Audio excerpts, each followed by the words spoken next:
अस्सलामुअलैकुम रहमतुल्लाहि वबरकातुहू। पाक अरब टेक चैनल में आपका खुशामदीद। यह आज ग्रैंड स्ट्रीम का टेलीफोन मेरे पास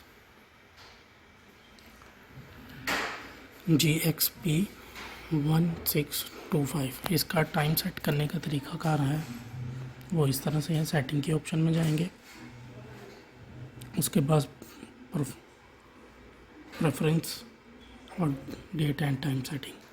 ठीक है जी। ये जो ऑटो जोन लिखा हुआ है, यहाँ से आपको अपना कंट्री का जोन सेलेक्ट करना होगा।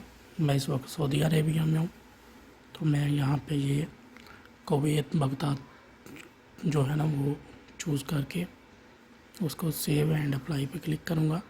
तो ये जो है वो मेरी टाइम की सेटिंग जो है वो खुद ब खुद फ़ोन के ऊपर अप्लाई हो जाएगी। ये था जी डेट एंड टाइम सेट करने का तरीका ग्रैंड स्ट्रीम का।